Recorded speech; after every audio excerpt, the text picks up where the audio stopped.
2. Hombres y mujeres, niños y niñas, welcome to the Hispanic Heritage Month Special on HTFN.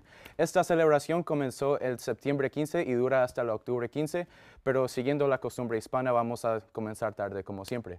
The theme for this year's Hispanic Heritage Month is Power, Progress, and Prosperity. Vamos a dividir este programa en 3 secciones con cada uno tocando cada tema y cómo afectan los atletas y ejecutivos hispanos. We'll start off talking about power with an athlete of Hispanic descent, of course, that inspired you growing up.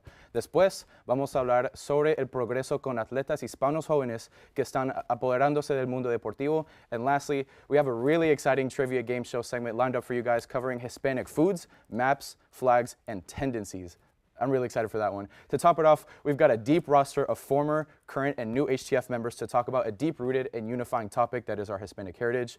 Tenemos un episodio muy excelente para ustedes, entonces no se me escapen porque después de este comercial empieza la diversión. We'll be right back. HTFN's Hispanic Heritage Month Special starts ahora.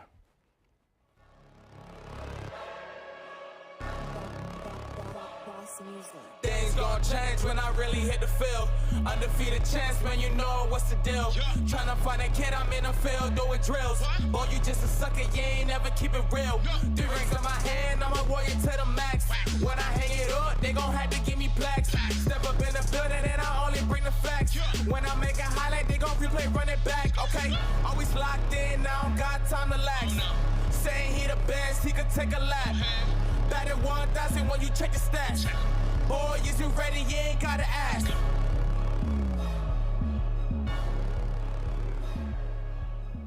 Welcome back. Thank you guys for sticking with us. And no, I'm not going to be speaking Spanish the entire show. We're not doing that. Joining me today for segment 1, we've got Ray Collado, Jenna Greaves, Nick Ranieri, and Reina Nieves. Guys, how are you doing today? Fantastic. Thanks for having us. Hola. Yeah. Well, great to have you guys. We have a handful of brand new faces actually on air. If I'm not mistaken, Ray, you're the only one who's been on air for HTF just at all.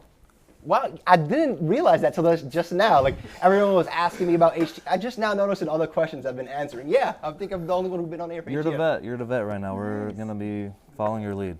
But. So I'll ask you guys, Jenna, Nick, and Reina, how are you guys feeling? Nervous at all? Un poquito. How about that? Excited. It's a good atmosphere to be in, so I'm excited. I'm just honored for you to have me on your show, Andrew. Talk about Hispanics. Nick, stop it. I'm honored to have you guys on. This is going to be a great you. show. We're going to start off with Power, one of the Hispanic Heritage Month themes this year. We're going to be talking about a Hispanic athlete that has inspired you. Ray, I'll kick it off with yourself. Mr. New York, just talk to me. Who's your guy? Who's your guy?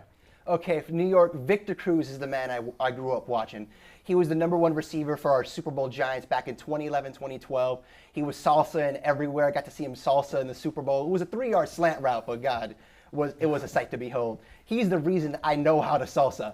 I saw him salsa on TV, and I remember reading a story when he got interviewed. He was talking about my grandma taught me how to salsa, and every time I score a touchdown, it's a tribute to my grandmother. And I was like, that sounds like a cool story. Hey, mama, can you teach me how to salsa real quick?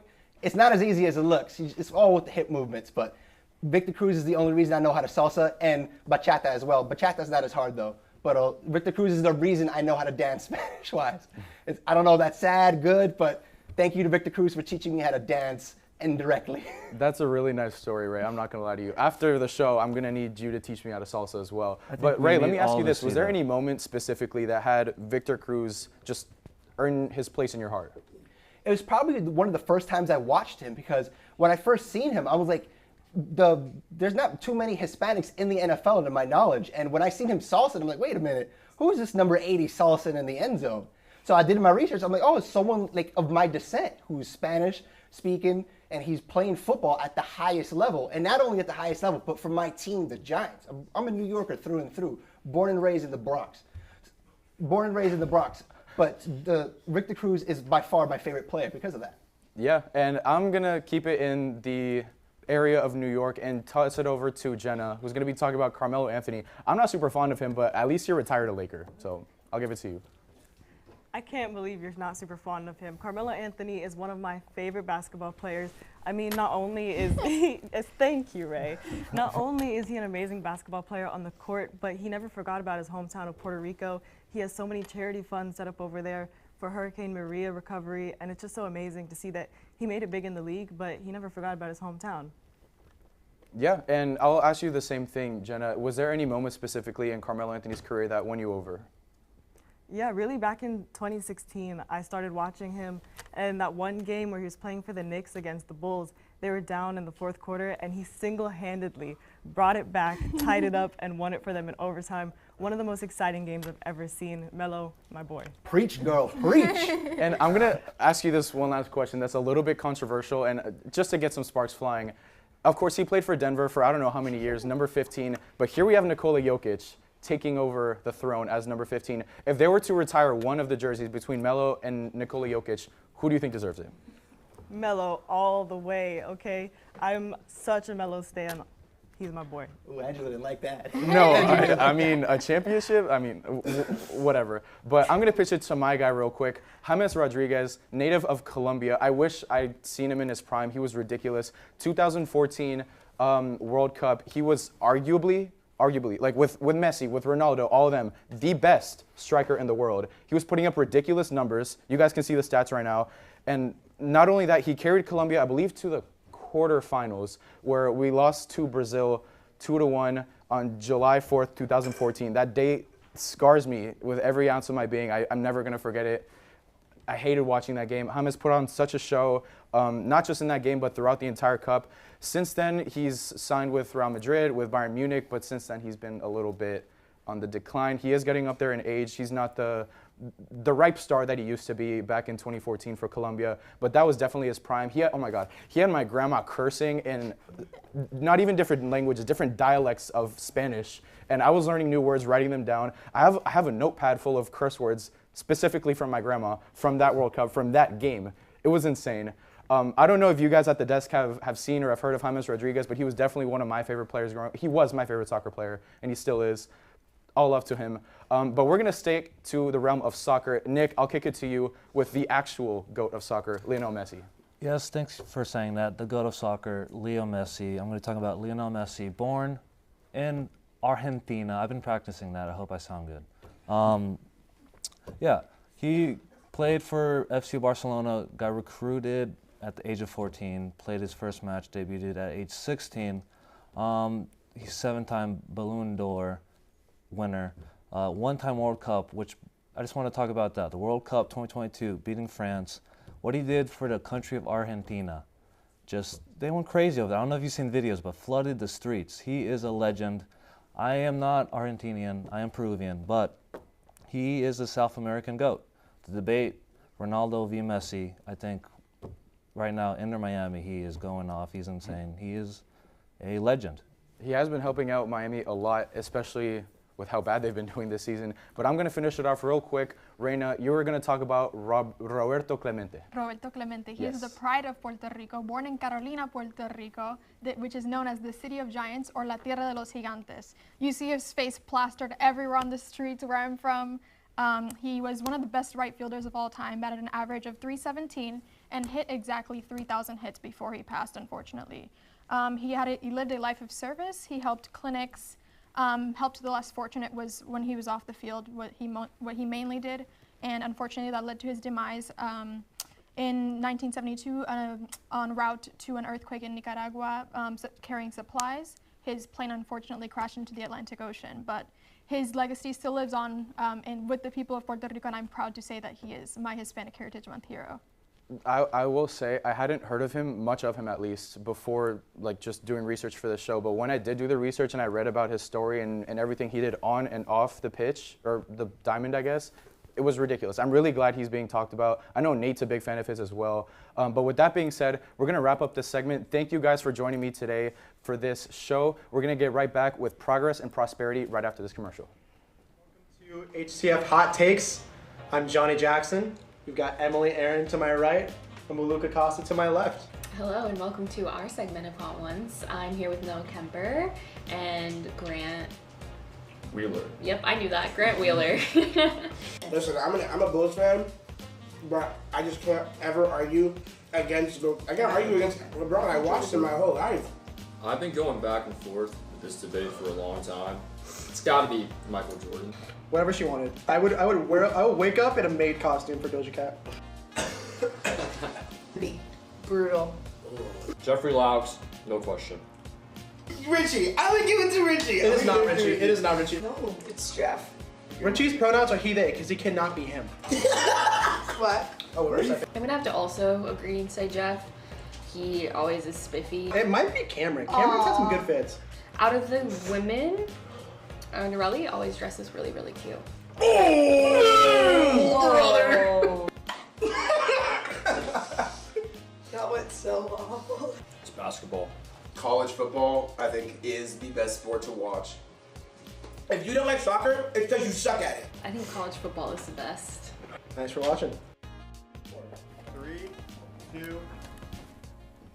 Welcome back, you guys. With me today, I've got Tyler, Nate, who's coming back for his resurrection, I guess. He's taking after me on the combine. You guys dragged me out of the HTF retirement home. That's back from the dead. And Ron Peretti. I'll start off with yourself, Tyler. How are you doing today?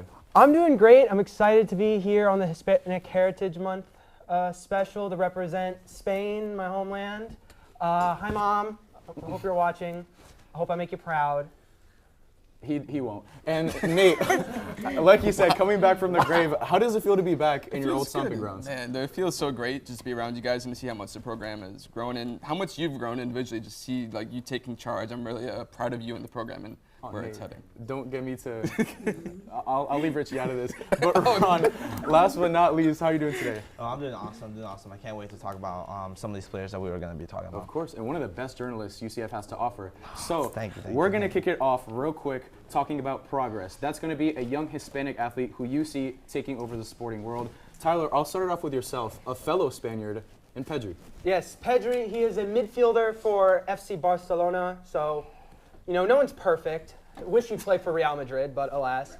He's 20 years old. In his career so far, he's scored 17 goals across all competitions to go with 8 assists.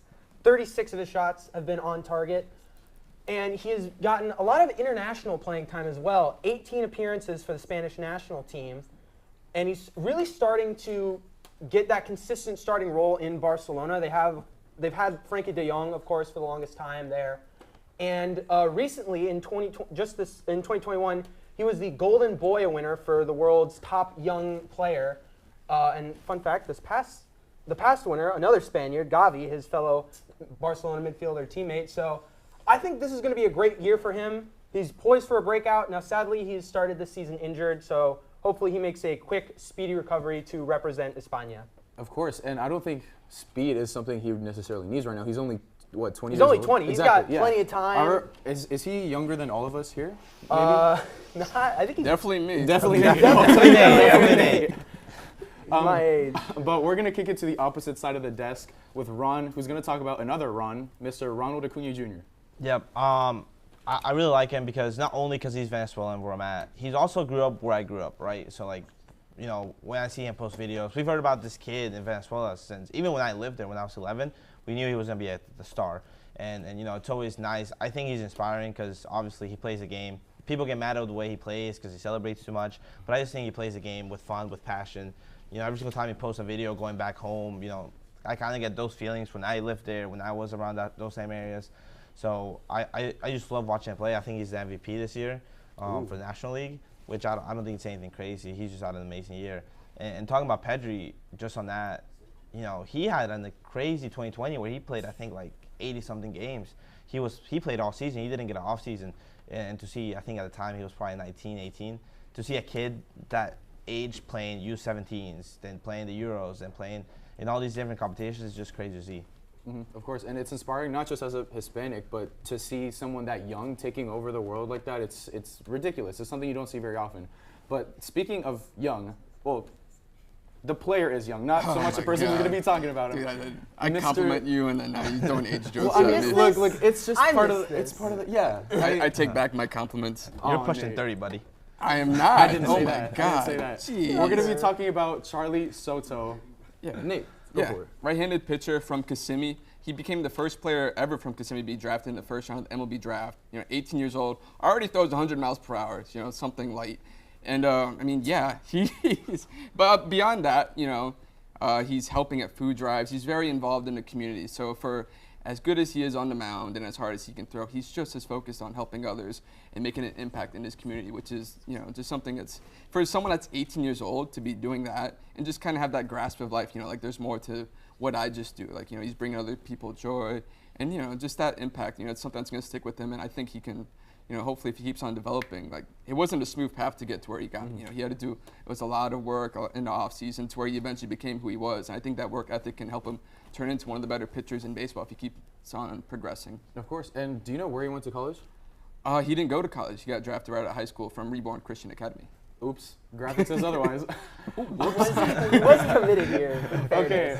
He was committed to UCF, actually. Exactly, yeah. But he was not stepping foot on campus. Dang. I was going to ask you if you ever saw a game with him or anything like that. That would have been pretty cool. No, I got to write a story about him for the Orlando Sentinel. Oh, nice. Yeah, great. Again, another one of the best journalists we have to offer. See, I can dish out a compliment too.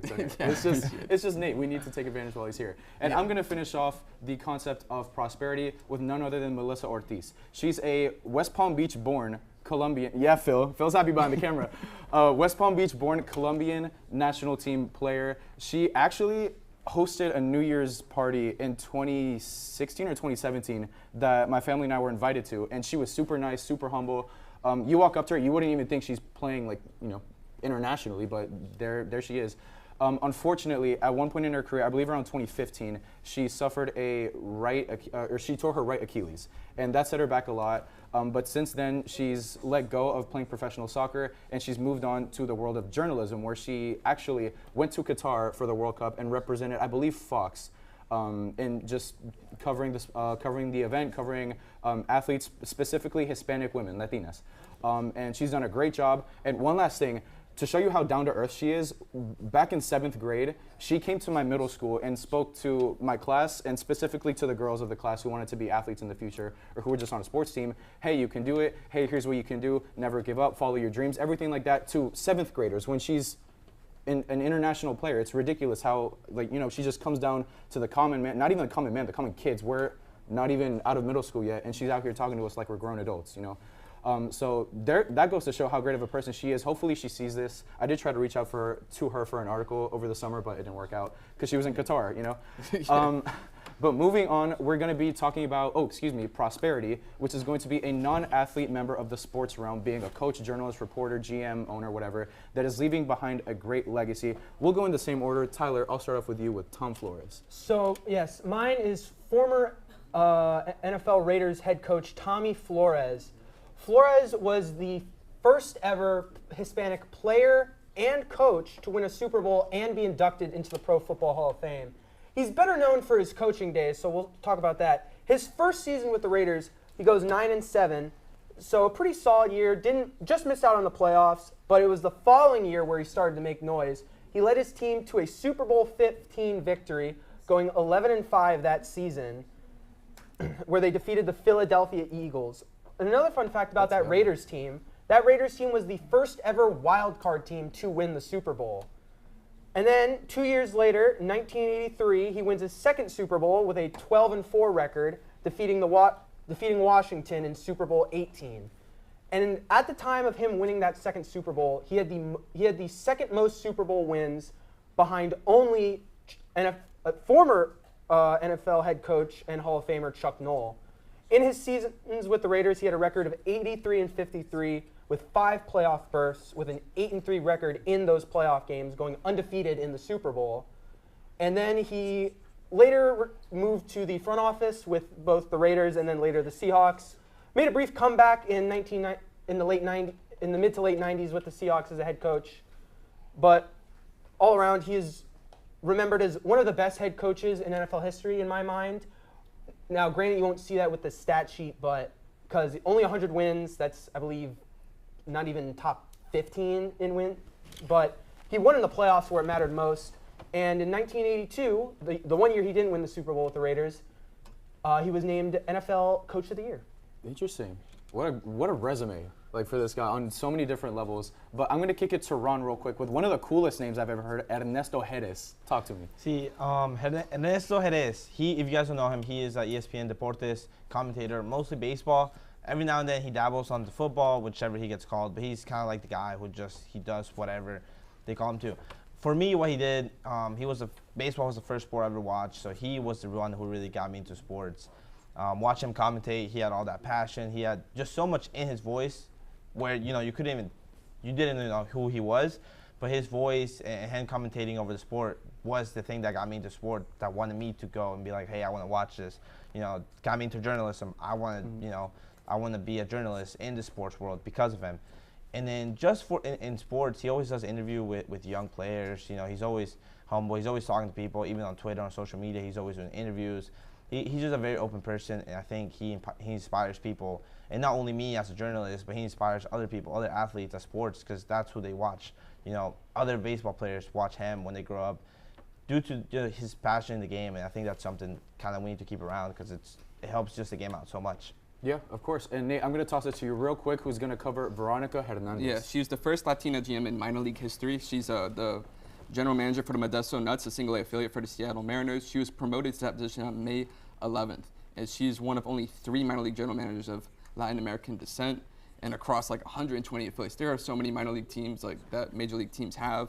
And it's a little different being in when you run a single A team. It's more like community outreach. Like when she first joined the front office, she was only a Spanish speaker. So I mean, she worked her way up. She made her own path, and now she's literally running her own team and showing that there's a path for everybody. Yeah, of course. And one more person who likes to show that there is a path for everybody is none other than Monica Gonzalez. She's an American-born Mexican football player. She had a pretty good international career with 10 goals over the span of 83 games, but eventually lost her spot on the roster. She eventually became a commentator who announced for ESPN, NBC Universo, Longhorn Network, Fox Deportes, and the MLS, which is a mean roster, like what we have at the desk at the moment, if I may say so myself. And I think outside of everything that she's done for journalists, for athletes, for women and all that, the best thing that she's done in her career was co-found Gonzo Soccer. I don't know if you guys have heard of it, but essentially it's a nonprofit organization that teaches soccer leadership and life skills to Latinas and just Hispanic communities. It started up in 2009 in Chicago, and since then it's moved to the United States, to Mexico, and to Colombia, helping out over 900 girls achieve their dreams, not just in soccer, but just all across life. But with that being said, thank you, gentlemen, so much for joining me on this segment. We're going to toss it real quick to a commercial break, and after that, we've got a great game show in store for you guys. Don't go anywhere. Hello there, everybody. My name is Dominic Mullen. Welcome to Hitting the Field Network. Our first show that you're going to see on YouTube is Hitting the Field Main Show, hosted by yours truly on Mondays at noon, where you'll see me with a fresh fade and fresh news. I'll also be talking a little bit of the hottest topics in sports, and we are going to be arguing mainly on there. On Tuesdays at noon, you'll see Isaiah De Anda Delgado and Ty Patton on the Combine. Just more of a podcast, laid-back style of a show. And if you're looking for the most creative segment ideas, head on over there on Tuesday. On our off day, don't forget to check out the studio vlogs on Wednesdays. Andrew Montano does a great job of giving a little bit of the behind-the-scenes look into Hitting the Field. Moving to Thursdays, speaking of Andrew Montana, him, Philip Powell, and Ezra Hines lead the way on HTF Bets. The Bets boys always come dressed to impress, and if you're looking to win some money and catch up on the latest betting lines, that's the show for you. On Fridays, you're gonna head over and see Maddie Glass and the always wrong Tyler Brownrigg on Nighttime to break down everything about college sports. If you go to UCF or are interested in UCF sports, this is the best place for you. Sorry, Tyler. Our newest show here at Hitting the Field on Saturdays is Girl Talk, hosted by Kirsten Blaylock and Lexi Zolo. The all-female hosted show tackles breaking news all across the sports world, and as well, reliving the history and current state of your favorite team. Check that show out Saturdays at noon. Again, I am your main show host, Dominic Moeller, and if you're enjoying this content, don't be afraid to subscribe to our Hitting the Field YouTube and check out our Instagram. But for now, that's all. I'll see you on Main Show. Take care. Welcome back. We've got a brand new game show segment in store for you guys. If you can see behind me, which you probably can't because I'm a billion pounds, it's called Que Tu Sabes, or as Ty Patton likes to call it, Que Tu Sabes. If you know any bit of Spanish, you know that's just like gibberish for saying, what do you know? So that's how you know it's going to be a Hispanic-themed trivia segment. We've got 4 categories. We're going to start off with food, and then guessing the map, guessing the flag, and then fill in the blank tendency edition, which I'm really excited to see how you guys perform. First to say the correct answer gets a point. I'll just keep track, and the person with the most points at the end of the segment wins it all. So with that being said, let's get right into the first question. You'll see an image pop up on the TV in front of you guys, and right behind me, if so, and you just need to guess what it is. If nobody gets it within like 5 seconds, I'll just move on. So whenever you are ready. No pressure. Yeah. No pressure. Oh, God. Is this it? All right. There you go. I definitely don't know what that is. Yeah. Really? Yeah, no idea. I definitely noticed strawberries. Yeah, strawberry chocolate. Like Strawberry, chocolate. chocolate, like Spanish eclair. It's not a Spanish eclair. Oh my God, That's like my Tyler. guess. I don't know. Oh my God. Okay, we'll toss it to the answer. It's called a gansito. I don't know if this is specific Oh, to... yeah. Yeah, there you go, Nate. I don't know if it's yeah, specific to dude. Colombia or just El Bodegon. I don't know if Yeah, you've been there, but pretty- I mean, yeah, it's Dominican a Republic. really good dessert. Next up, we'll just toss that one up real quick. Oh. Tacos. It's not tacos. The empanada? Fajitas? Fajitas, I heard it, Tyler. Fajitas? You got yourself one. Oh, let's go. Keep track, keep track. One. We've got fajitas, a delicious... I'm on the board. That's all I care You're on the about. board, you are. Have you guys tried them? They're so good. Like, they just bring it Yeah, out to you all dramatic, still sizzling and stuff. I love it. But let's get into the last food. Oh, No way. Oh, jeez. No way. I should know this one. Even Phil knows. Ezra knows. Bro, come on. I'm blanking. Oh, no. I'm gonna feel real dumb. Going Joe once. What? Going twice. Yeah, dude, just tell Jarritos. My American is showing. Jarritos, bro. Yeah, bro. You got me, bro. How do you not know that, Ray? Okay, How do you get it on me? okay, so let's just keep this in mind. Tyler Sorry, has man. 1 point out of 3 questions, and this is the food section. Wait till we get to Listen, geography. food? I'm good with geography. I'm actually This- Yeah, you keep this saying is that until where you it fumble in the vlog. matters. Okay, let's get into guessing the flag. Let me get out the way once again. That's not a flag, that's jarritos. You guys better get this. Oh, Ecuador? Nope. Puerto Rico? Colombia. Yes, Colombia. Tyler's got himself a 2nd point. Bang. Oh my goodness, this is atrocious, you guys. Okay, let's move on to the next This is one. your segment. Spain. There you go. Yeah, that was my tailored for you, God. Tyler. I had to get that Spain. one. I had to get this one. All right, last guessing the map. Chile. Oh my goodness, yes, Tyler. Oh my God. Tyler's on fire. What is that, 4? This was 4. 4. All right, 4 for let's 4. move on I'm to taking for guessing Caleb the Williams, flag. apparently. Tyler better go off too. Uruguay. Oh my goodness, yeah. That's My 5. boy. Is there even a chance for you guys to come back? No. Not at this No. point. So Wait, not. Ray, I thought you were good at geography trivia. What happened? I said maps, and I don't know, His bro. brain don't work that fast. Wait, just go back to Yeah. one of our old vlogs from last semester and see him going like this to Ezra saying like this to Ezra saying that he's not good at geography, and here we are. And let's go on to the next flag. Oh. Someone said it earlier. Colombia? No. No, Colombia doesn't have a thing in the middle. There you go. Spain? That's Ecuador. Spain. Yes. Ecuador. Oh, Did you that look was it my up or second something? guess. No, he doesn't know how to use the just call internet. it Yes, it's Spain. Ecuador. So what is Oh it? my 5-1-0. I got it right. Tyler, Nate. got it At Ray. some You on the point. board, bro. You're All on the right. board. Yeah, dude, I don't know if like there's some another people. flag. Yes, there is. I'm Oh, not getting on the board with this Dominican one, Republic? It's not No, it's Dominican. but that's a good definitely guess. No idea. though. Dominican Republic? Hey, scoreboard, buddy. I'll give you a hint. Cristiano Ronaldo. Portugal. You No, touched the map. it's not Portugal. Portugal. It's not Argentina? Portugal. I don't know. Think anything of about the South first America. letters. Wrong. Oh my god. Oh, Costa Rica. There you go. Costa Rica. Like Dreamville. Okay, now let's move on to, I believe the last segment, which is just going to be What? fill in the blank. So, what do you do when no. your bottle is out of shampoo? This is gonna be Oh, the you worst. you squeeze out more of it. You keep there's always some more in that baby. No. That's what I do. You sure. Tyler, do you have something to say? No. What do you run out of? Y'all don't Buy know. more. Nate, anything? I have You no put some idea. water in it and so it's a little less diluted, but you put some water in it to fill it up. I'll give it to you just because you have nothing. So yeah, you put water in it, you fill up shake it, who and then you does never that? run out of But really? shampoo. No, You never run out of shampoo. No, you I fill it- care about really, my 'cause hair I didn't too say much shake to it. do that. I mean, you didn't have to say shake it, but just my like, fill it up with water and then you're never out of shampoo realistically. Okay, next You one. use what, like 8-in-1 shampoo? What is this? What store is this referring to? Oh. Oh no. No way. Just sound it Oh, out. AT&T. There you go. Yes, that is a Hispanic mom saying she needs to You go can to sound it AT&T to renew her bill. Last but not least, Tyler already ran away with it, but what is the dishwasher actually used for? Oh, it's used as a storage container. There you don't go. really use it to clean Yes. stuff. Wait, who said it first? I think it was Ray. I I definitely said it. I definitely You said it. said it. Okay. I got someone on my back. Regardless, I don't think it matters. Tyler It ran doesn't. away with this one Sorry, because yeah. he That I understands do. geography. Yeah, dude. I got don't Caleb. know. But you guys The don't know first overall Jarritos? pick, Okay, so I don't even know if I'm going to have you guys on for next year's Hispanic Heritage Month, if there is one. I'm Yeah, sorry. we're not getting invited. But thank you guys so much. Thank you to all the guests. Nate, be quiet. Thank you. Thank you to all the guests who came on. Thank you for everybody who helped produce this show. It's been a lot of fun. But yeah, I hope you guys enjoyed. Happy Hispanic Heritage Month. Don't forget to celebrate and have yourself some fajitas, gancitos, and jarritos in my honor. Thank you guys so much for watching. And until next time, go Knights, charge on.